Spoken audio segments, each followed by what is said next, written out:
Bienvenue à la séance publique du Conseil municipal du 7 novembre 2022. Au nom du Conseil, de l'équipe municipale et en mon nom personnel, j'aimerais offrir nos plus sincères condoléances à la famille et aux proches de M. Léandre Dion, député de Saint-Hyacinthe à l'Assemblée nationale de 1994 à 2007, qui est décédé le 29 octobre 2022 à l'âge de 85 ans. M. Dion a été un acteur important en politique québécoise, mais aussi dans la création de la Cité de la biotechnologie agroalimentaire et vétérinaire de Saint-Hyacinthe. Il s'est d'ailleurs vu remettre le prestigieux prix de la Technopole en 2018 afin de souligner son engagement et sa grande contribution dans l'avancement de l'industrie agroalimentaire sur notre territoire.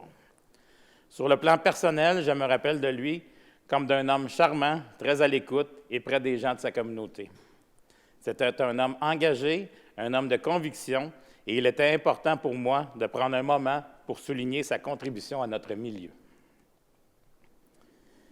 Il y a un an, jour pour jour, les citoyens mascoutains sont allés aux urnes pour élire notre conseil municipal.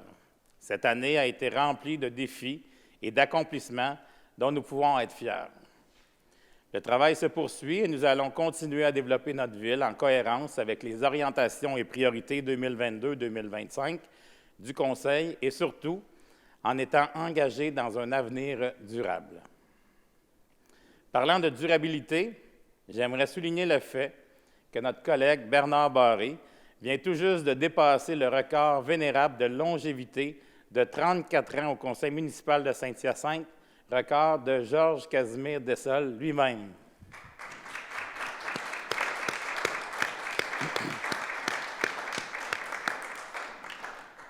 M. Barré, qui siège au Conseil depuis le 6 novembre 1988, vient de franchir cette étape. Il faut être fait fort pour s'engager en politique aussi longtemps. Alors, Bernard, félicitations pour ton engagement envers notre communauté mascoutaine et merci pour cette implication exceptionnelle. J'aimerais aussi prendre un moment pour féliciter la conseillère municipale, Mme Claire Gagné, pour l'excellent article publié dans la revue québécoise d'urbanisme, dans laquelle elle explique le rôle d'élu et celui d'un comité consultatif d'urbanisme. Elle traite également d'enjeux municipaux d'actualité. Merci pour ce bel exercice de vulgarisation claire. Vous pouvez consulter cet article sur la page Facebook de la Ville de Saint-Hyacinthe. Parlant d'urbanisme et d'enjeux d'actualité, j'aimerais vous rappeler d'un projet de développement, celui de la phase 3B du domaine sur le Vert, qui franchira une étape particulière dans les prochaines semaines. Pour développer ce nouveau secteur, il faut d'abord y aménager des rues et des infrastructures. Cela implique d'importants travaux et, dans certains cas, malheureusement, la coupe d'arbres. La question de la coupe d'arbres est particulièrement sensible pour des raisons évidentes. Notre objectif comme conseil municipal est d'augmenter la couverture végétale sur notre territoire.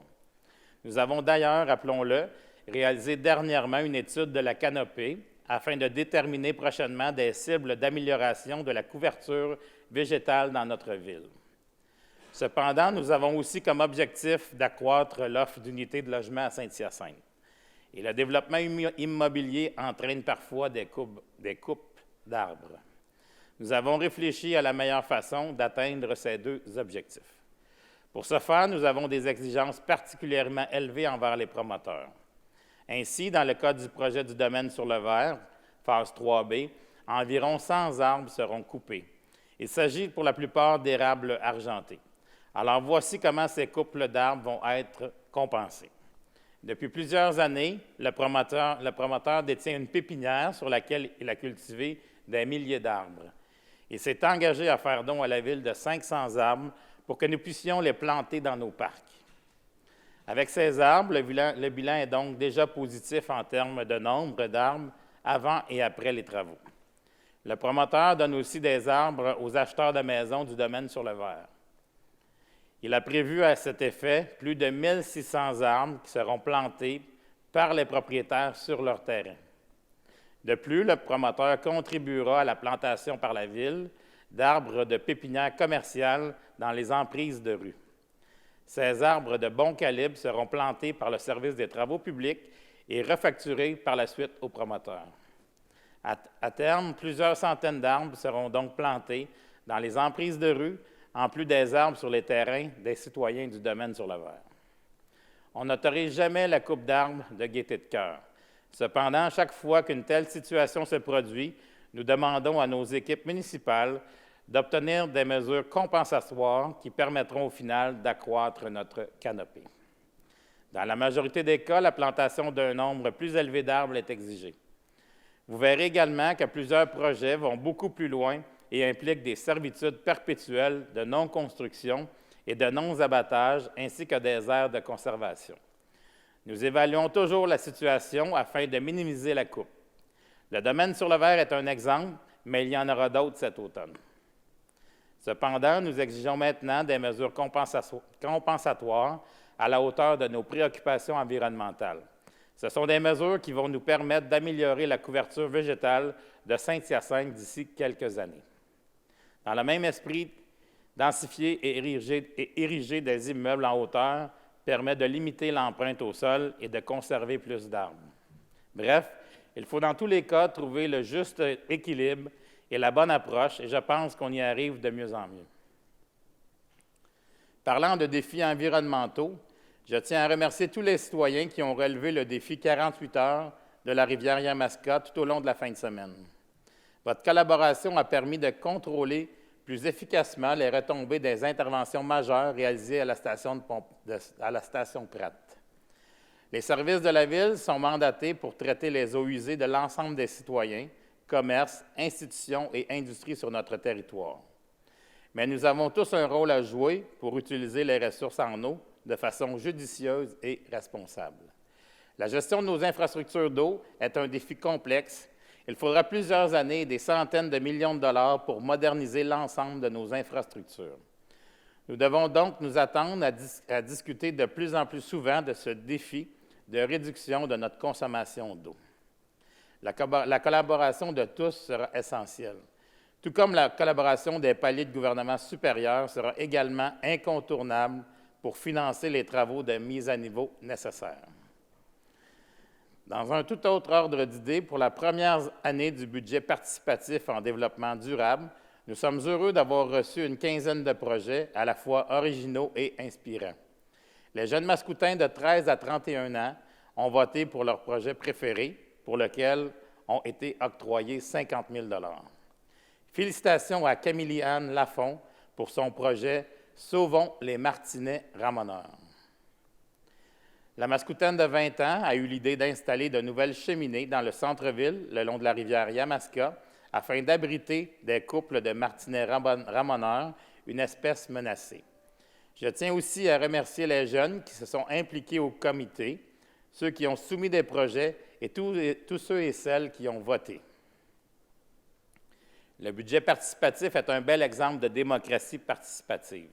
Nous souhaitons vous consulter plus souvent. Il y a justement un sondage en cours pour savoir quand les mascoutins et les mascoutaines souhaitent-ils passer l'Halloween en 2023, le jour même ou le samedi le plus près du 31 octobre.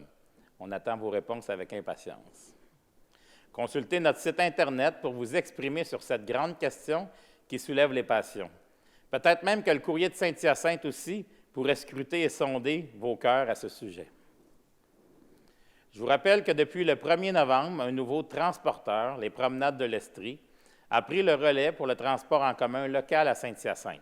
Nous sommes en période de transition, entre autres avec la flotte d'autobus provisoire. Cependant, l'horaire, les circuits et les tarifs demeurent inchangés. Le service offert localement est exactement le même que celui qui était offert par la compagnie de transport Mascoutin Incorporée depuis plusieurs années. En raison de délais importants d'approvisionnement, les nouveaux autobus aux couleurs de la Ville ne seront pas disponibles avant le début de l'année 2023.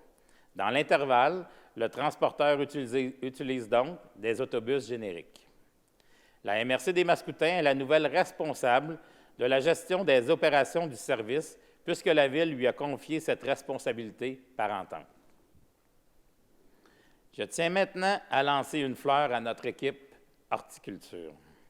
Cette année encore, la Ville de Saint-Hyacinthe s'est vue octroyer 4 fleurons du Québec pour ses efforts d'embellissement horticole durable. Ces fleurons proviennent entre autres de la plantation annuelle de végétaux dans les berges de stabilisation, de la distribution d'arbres et des mosaïques florales. Les fleurons du Québec ont également souligné les aménagements du parc Les Salines et du parc Casimir-Dessols, les installations sportives et récréatives du parc du Bois des Pins et du parc École René-Saint-Pierre, les jardins communautaires, le marché public et la rue Cascade, ainsi que le parc du Royal 22e Régiment. Celui-ci a d'ailleurs été nommé grand gagnant au prix Reconnaissance pour le plus bel embellissement remarquable, catégorie 5 000 habitants et plus au Québec, rien de moins. Parmi toutes les municipalités qui ont participé au Québec, le parc a été retenu pour le premier prix. C'est une grande fierté pour la ville de Saint-Hyacinthe. Je tiens donc à féliciter notre service des travaux publics et l'équipe Parc et Horticulture qui font preuve de créativité et d'attention pour embellir nos rues et nos parcs, mais aussi à tous nos citoyens et citoyennes, institutions et commerces qui prennent soin de leurs jardins et de leurs parterres. Nous pouvons être fiers de nos accomplissements. Et je suis persuadé qu'avec le talent et l'enthousiasme dont nous savons faire preuve, nous pourrons encore nous améliorer et tendre ensemble, qui sait, Mme Bédard sera bien d'accord avec moi, vers un 5e fleuron qui est la plus haute distinction en matière d'embellissement horticole durable pour une ville. En parlant de fierté, je tiens à mentionner que le 20 octobre dernier, la Ville de Saint-Hyacinthe a souligné l'engagement de 22 personnes et organismes qui se sont distingués par leur implication marquée au sein de leur communauté. Saint-Hyacinthe se distingue des autres villes par différents aspects. Le nombre et la qualité de ses bénévoles en sont un. Chaque geste posé par toutes ces généreuses personnes a des effets bénéfiques évidents sur notre collectivité. Je ne peux pas toutes vous les nommer ici ce soir, mais je vous invite à aller consulter la liste de ces précieux bénévoles sur le site Internet de la Ville de Saint-Hyacinthe. Bravo et surtout, encore une fois, merci à tous et à toutes. Pour terminer, veuillez noter que du 14 au 20 novembre, ce sera la grande semaine des tout-petits. Celle-ci vise à nous faire connaître les droits des tout-petits et à nous positionner sur les gestes concrets à poser. Ne dit-on pas qu'il faut tout un village pour élever un enfant? Alors, puisque nos tout-petits sont les adultes de demain, il est de notre devoir de nous assurer qu'ils grandissent dans le bien-être et dans le respect. Maintenant, nous en sommes à la période de questions du public. Pour cette période, les citoyens doivent se présenter en séance publique. Nous allons donc prendre les questions des citoyens qui se sont présentés ici ce soir. Par contre, juste avant, je tiens à revenir sur une intervention de M. Luc Langelier concernant un problème de circulation et de véhicules lourds sur l'avenue de l'Église à Sainte-Rosalie. Cette question est sous la loupe de notre équipe des travaux publics depuis un moment déjà. Voici un survol de l'information disponible à ce sujet. Une demande a été faite au ministère des Transports pour diminuer la vitesse de 80 km/h à 50 km/h entre la rue Lesage et la rivière Delorme, le 4 octobre 2021, et la Ville de Saint-Hyacinthe a reçu la confirmation qu'une réponse en provenance du MTQ est imminente. Rappelons qu'une étude concernant la vitesse et le débit de véhicules lourds a été effectuée sur l'avenue de l'Église entre le 4 et le 10 juin 2021. La vitesse moyenne obtenue était de 61 km/h et 85 des véhicules roulaient à 71 km/h et moins. 171 véhicules des 10 651 véhicules répertoriés étaient des véhicules lourds, soit 1,6 %. Des interventions ont été effectuées par les contrôleurs routiers de la Sûreté du Québec concernant ces véhicules lourds. Plusieurs n'ont pas reçu de constat d'infraction puisqu'ils étaient des véhicules agricoles. Ils ont donc le droit de circuler librement sur les rues de la ville, même si ces rues sont interdites aux camions. Les membres du comité de circulation et de sécurité routière nous ont donc recommandé d'ajouter des panneaux indiquant clairement les zones de camions permis et interdits aux intersections de la rue Lesage et de la sortie 134 de l'autoroute, ainsi qu'à l'intersection de la rue Lesage et de la rue Yamaska. Voilà donc où nous en sommes dans ce dossier qui n'est pas simple. Le défi est d'encadrer la voie de circulation pour les camions lourds en limitant au maximum les impacts sur les résidents, mais sans imposer de détours excessifs. J'espère que ces précisions apportent un certain éclaircissement sur ce dossier.